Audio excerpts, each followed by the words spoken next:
beautiful beaders, it's Gina from Orchid and Opal.com, and today I have another finished jewelry update for you guys. So if you are new to my channel, first of all, I want to give you a warm welcome. I'm so glad to have you here. A lot of you guys know I do these periodically. I get in a lot of boxes and do a lot of bead hauls, but I love coming back and sharing with you some of the pieces that I've made from the products and materials that I've gotten in. I know I always love to see what you guys are up to, and hopefully this helps to give you a little bit of inspiration or maybe jog some ideas in your brain if you have some similar items as me and you're not really sure what to do with them. Most of the pieces you'll see here today are from the latest bargain bead box. If you haven't seen that unboxing, I will try to link it in the corner. That's definitely one I recommend if you're interested in getting into subscription boxes. Now, before we get into today's video and I start sharing some finished pieces with you, I am excited to announce that today's video is sponsored by Skillshare, which is a company I do personally recommend, and my partnership with them really helps out my channel. So I'll spend about a minute talking to you about Skillshare and then we'll get into some finished pieces.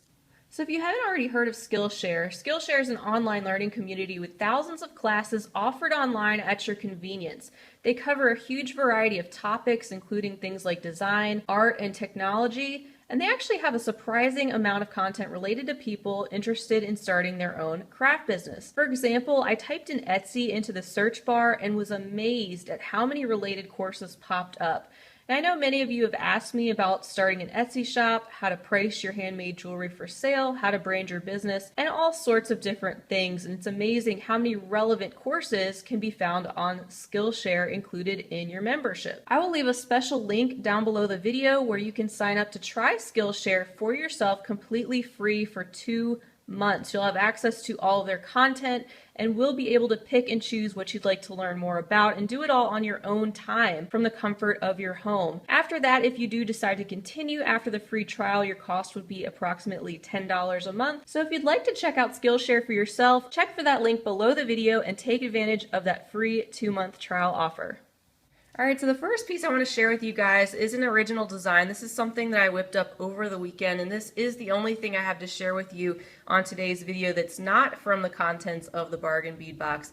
This is actually from the contents of the October Eureka Crystal Beads collection. That one was called Moon Shadow. It had a lot of gorgeous, deep, dusky blues and purples and some of these beautiful findings. They included this button in that collection as well. I started playing with these 2-hole beads, these rounds right here, and I ended up making something totally different than I even set out to make. All of the beads actually that I used in this bracelet are from the Moon Shadow collection, which I think is pretty cool. You can see there's the crescent beads right there. We have our deep purple drucks. I even used the demi rounds that you can see throughout the piece as well. And I ended up using all the 2-hole blue beads that I had from the collection. I would have continued this pattern probably all the way around, but I just didn't have enough to do it. But that's okay. I used these 3 as the focal just to kind of sit on top of the wrist, and then finished up the rest of the bracelet in this way. And then I just really wanted to use that button clasp. It's so gorgeous, that flower, so I did attach it with a wire guard there just for some added durability around the fire line that I used to create the piece, and really reinforced this loop several times as well. So it does feel nice and sturdy, and I love how this bracelet came together. So I'm just going to go ahead and wear this while I'm showing you the other pieces.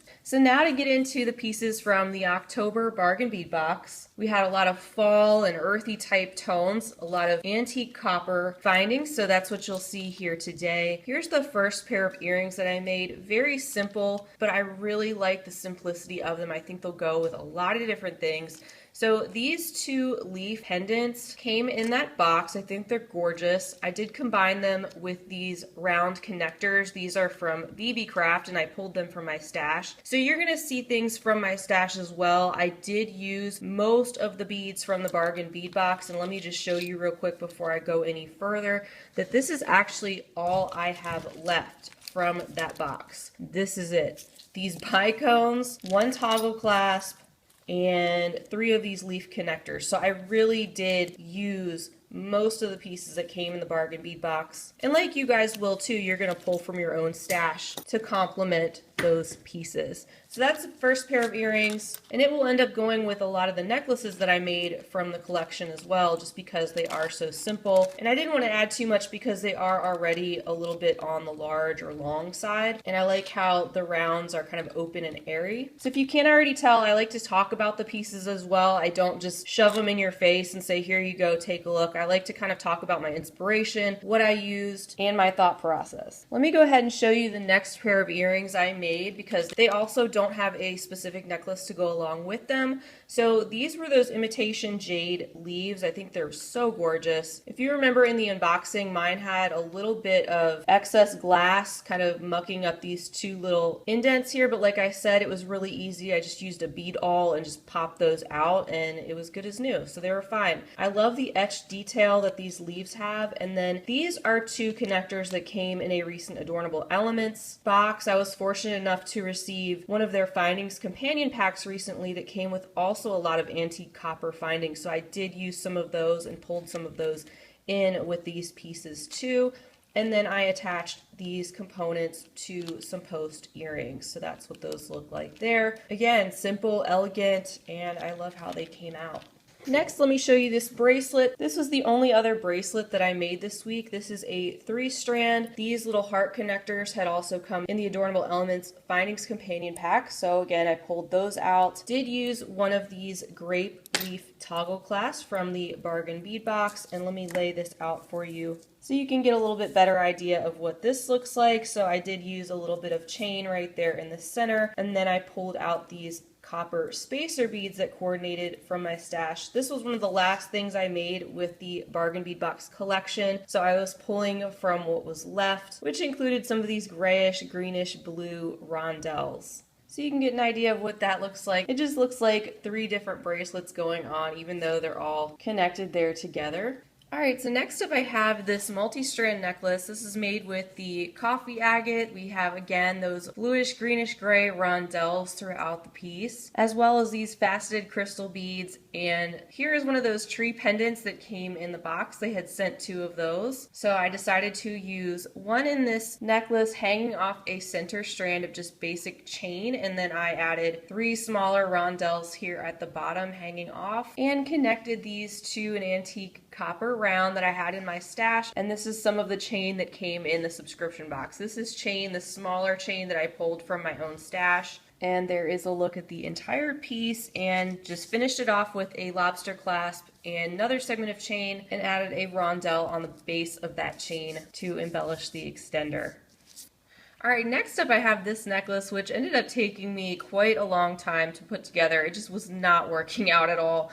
We had gotten a set of 5 of these red agate drops, just gorgeous. So they were top drilled, but I wanted to incorporate these in a way that was necessary for them to have a connector on each side instead. So I did some wire wrapping. My wire skills are still very much a work in progress, but I feel like I'm learning more and more each time I work with it, and that's really the point. And we had gotten this pendant separately from the red agate, and when I laid them out on my mat, I noticed how the shapes were so similar. So I thought, wouldn't the red agate be a really cool backdrop for this antique copper pendant? So that's what kind of started the whole thing. I wanted to try to wrap those 2 pieces together. I messed it up so many times, but finally I was able to get it to a point that I was happy. I did use 2 different size gauges and kind of colors of copper wire, which I really like. I like how it came out finally, and I'm not mad that it took a bunch of tries and practice, because that's just what happens. You don't sit down every time you create something, it comes out how you want. Most of the time it doesn't, and you have to take it apart and try again. So my point is, you guys, don't get discouraged if that happens to you. It's just part of the process and part of learning. So that was the first thing I created, and then I created the wire wrapping to go around these 2 pieces. They were 2 that were slightly smaller than this largest piece of agate, and like I said, I needed to create connectors on each side so I could incorporate them in the necklace this way. And again, just use the 2 different gauges of wire that were similar to the pendant to kind of coordinate with that. Put some of these leaf spacers and those yellowish rondelles together to make some other components to go along the necklace. And then just attached some of this antique copper chain from my stash at the end, as well as a segment of the chain that came in the box, and a leaf spacer bead at the end as an embellishment.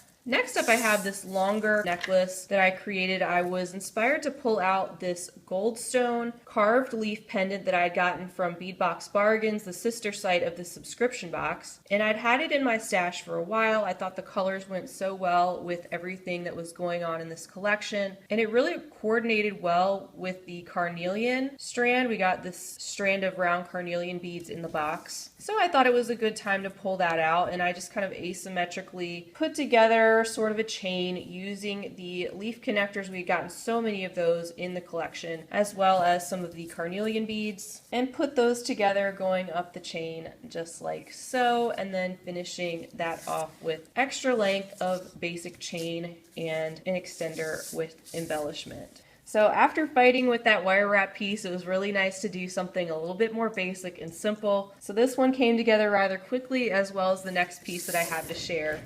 And here's that piece, just a basic one strander. Here is the second tree pendant that came in the box. Used some more of that coffee agate, some bead caps that I had from my stash. Here are some of those golden color crystal bicones, some of the leaf spacers, and popped in a couple of the leaf connectors on either side and finished it off again with some chain, and then made a very simple pair of earrings to go along with those, again using a couple of those leaf connectors, the leaf spacer beads, and a couple of the coordinating bicones.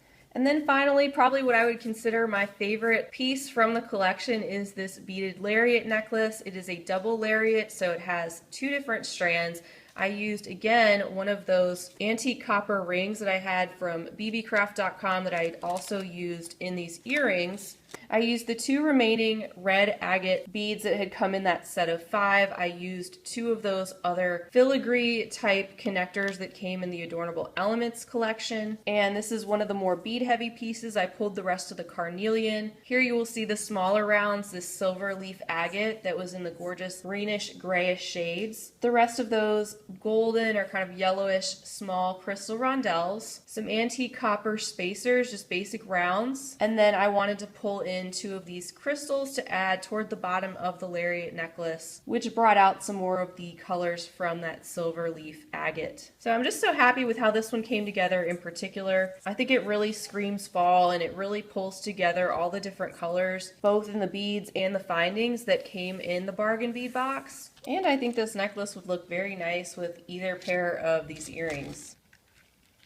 So once again, I want to thank you guys so much for being with me. Without you all, I wouldn't be continuing to share all the things that I do. I also want to give a big thank you to Skillshare for sponsoring today's video. I hope this video was both helpful and enjoyable for you. Remember, beading is supposed to be fun, and it's okay to make mistakes along the way. I hope you guys have a fantastic rest of your day, and as always, happy beading.